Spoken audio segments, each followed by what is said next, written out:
think it got nerve-wracking when I had teachers who didn't quite understand it or thought I was trying to get my way out of turning in something on time or whatever. That part was really difficult.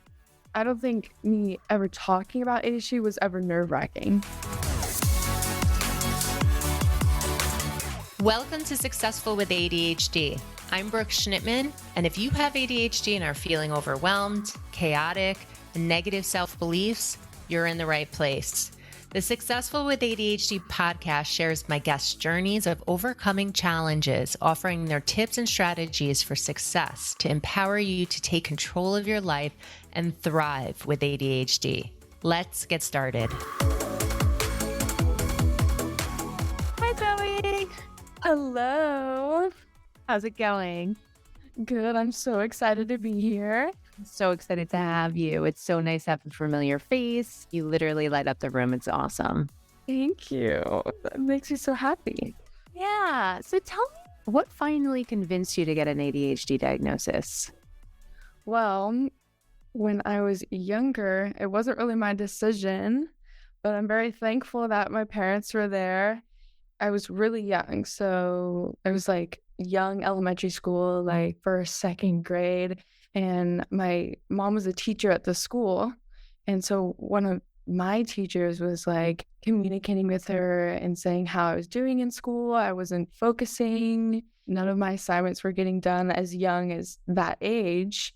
And my emotional dysregulation was definitely there. And eventually I got a diagnosis because of all that. Okay. So you learned pretty early on in life that you had ADHD. Yes. Okay. So this is really nice because we have a student here. I know you're a big advocate. So tell me how you've been overcoming some of the struggles that are associated with ADHD. In middle school, I started being online more. So I saw this YouTube channel called How to ADHD.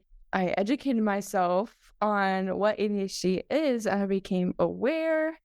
And eventually I just kept doing that. And I found people online that also had ADHD, and it definitely felt more normalized in my brain and less alone. And then I found what ADHD coaching was around like 2020. I asked my parents, I was like, can you please let me do this? I've never heard of this before. I was really excited for what it could do for me. And I was correct, because being in college now, I have not only the education of what my brain is with ADHD, but I have the tools implemented now and the accountability from ADHD coaching now that I didn't have before. So school became something that was not as anxiety inducing as it was. I actually started to enjoy the things in school, like writing. Like I love to write. Before that, I never really noticed that I love to do that. Wow. So you were a researcher, essentially, and you did the digging, you did the learning on your own. So you were driven to figure out what ADHD was all about. Yes, exactly. And I'm thankful that I was. Yeah. So with How to ADHD, Jessa McCabe is on YouTube. Was it from her that you ended up hearing about ADHD coaching?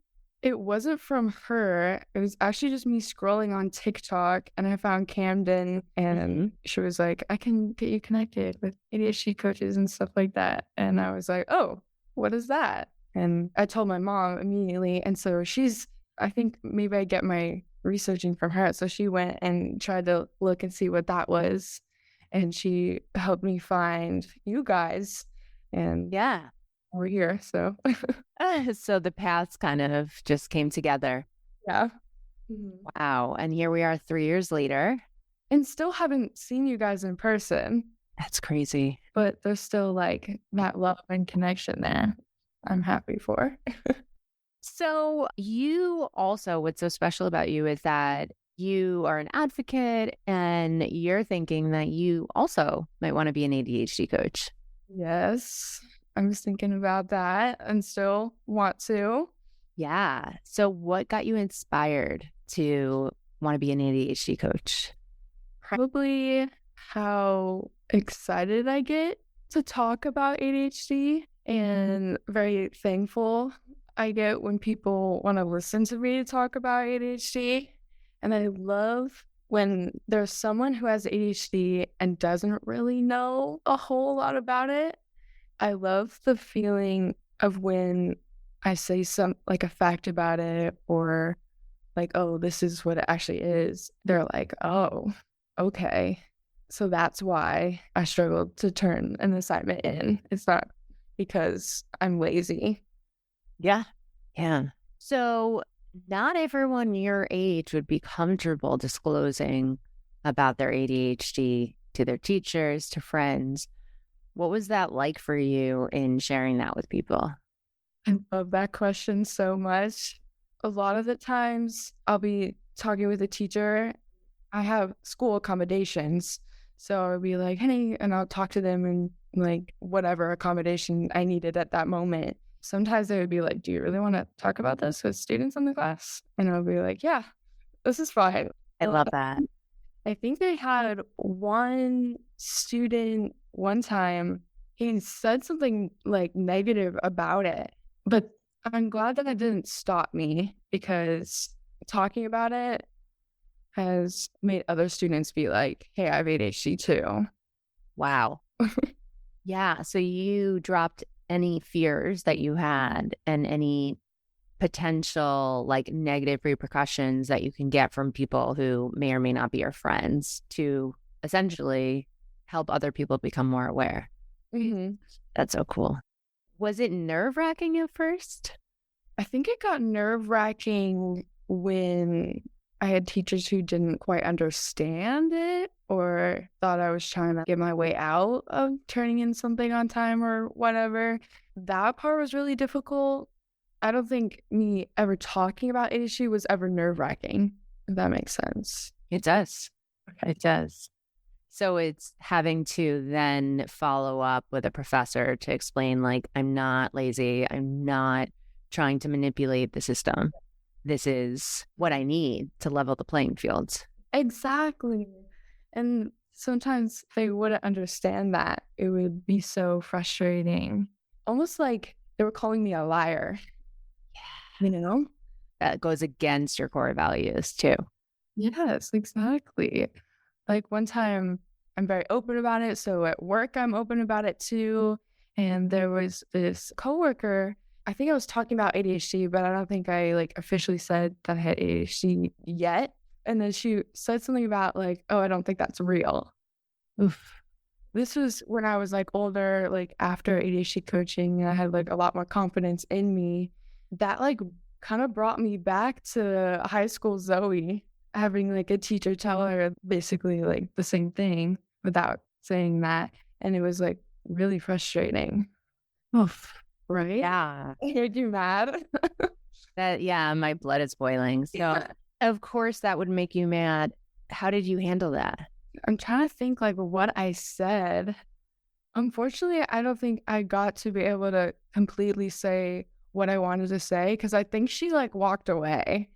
I probably started, I honestly can't remember what I was going to say. Probably something about like, actually, it's not just like not being able to focus. It's more like executive functioning skills. I was probably going to say something on the lines of like those terms of like time blindness and all that. But I don't think she wanted to listen to it. So, yeah, and that's huge. So educating people who want to be educated, but then people who don't want to listen and won't open that space up for you, then don't waste your breath, right? I moved on after that.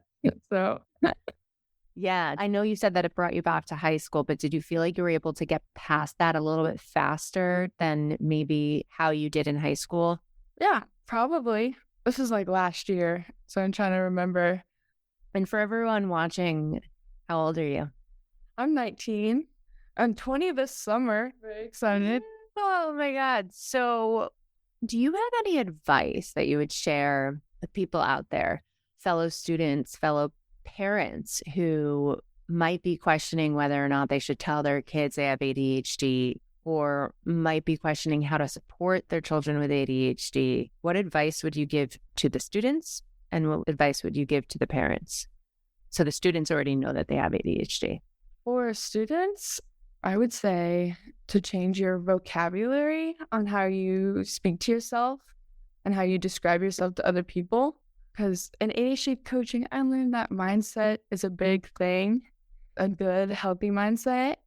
So stop calling yourself negative things. Like, I would say this about myself, like a failure or stupid or something like that. Or like, why can't I do this? Or you should have done that. Stop saying should and start saying that you're a human being and start saying you're resilient and describing yourself as hardworking and smart. That has helped me. So acknowledging all of the strengths that you have with the diagnosis and noticing that when you give yourself those fixed mindset of the shoulds, the why not, the always nothing, that kind of talk to yourself. Yes, exactly. Yeah, we go through that a lot in our emotional regulation course, which is healing ADHD emotions, talking about the difference between growth mindset and fixed mindset and how to flip the narrative. I love that. Wonderful. And what about to the parents? What would you say to them who might be questioning if they should tell their children that they have ADHD? And then the second question is, how do they support their children with ADHD? I wish my parents were here right now because I feel like they would help me with this question. Yeah. But you've got it. Can you say it again, actually? Absolutely. I know the working memory, I give you 2 questions. So I'll start with one. What advice would you give to parents who are questioning whether or not they should tell their children they have ADHD? Definitely tell them. Tell them so they don't think that everybody's like this, or so they don't think that they're alone in what they're feeling. I've had friends relate to me too much, not too much, but like they don't have a diagnosis. And so they were like, oh yeah, because everybody's like that. And I'm like, no, not everybody's like what I'm saying about how much I used to procrastinate and still sometimes do, but because we're human and they don't know. And so then they don't educate themselves and get the help and the tools that they might want to learn to help them succeed. Yeah. And then what kind of tools would you share with parents that they can use to help their children succeed? I know in my experiences, my mom has been great at helping me advocate when I didn't really have the voice that I do now against grown adults and the school and teachers. So having her being able to talk with me at home and seeing my struggles and then being able to help me communicate that with my teachers was very helpful. I'm very thankful for that. I'll just say that. So helping them advocate for themselves. Yeah. What would you advise a student or parent to share with a teacher who might not get ADHD? Like the same way that I still do, like I still educate people on what ADHD is. And I guess you could do that too as well. But unfortunately, if they don't want to learn, just like that, my coworker, they're not really going to. Yeah. So that's kind of difficult. Understood. So what would you tell people your number one tip is? I want people to walk away remembering that they are so beautiful. Their brains are beautiful, and the way that their brains are wired is okay. And you're enough, and you're worthy of love just like everybody else. You're an inspiration, Zoe. Thank you. You're an inspiration to me. Thank you. I'm so glad that we were able to, work together and have that impact on you. So now you can continue that message out to other students, other adults, and make an even greater difference. I love it. So if people want to find you and they want to find out what your success tips are, or how they can talk to their teacher or talk to their parents, or if parents want to talk to you, how can they reach out to you? So I have an Instagram called Zoe, Zoe, freedom.adhd. And the freedom is my middle name. People get confused by that. I was wondering about that. It's not my last name. People think it's my last name, but Wow, how unique is that? yeah, I love it so much. And it's so fitting for you, Zoe. I mean, you have freed yourself and you're giving other people the freedom from the negative self-talk and the stories that they tell themselves with ADHD. I never thought of it that way. So I'm glad you said that. Yeah. It's meant to be your middle name. I love that. All right. Well, it's been a pleasure having you on here. We're going to hop on to our Instagram Live in just a few minutes. And thank you again for sharing your story and inspiring so many others, parents, students, coaches. Yeah, you truly are an inspiration and you're going to move a lot of people. Thank you for inviting me on here. Absolutely. Love having you. Thanks for listening to this episode of Successful with ADHD. I hope it helped you on your journey. And if you need any additional support for you or a loved one with ADHD, feel free to reach out to us at coachingwithbrooke.com and all social media platforms at Coaching with Brooke. And remember, it's Brooke with an E. Thanks again for listening. See you next time.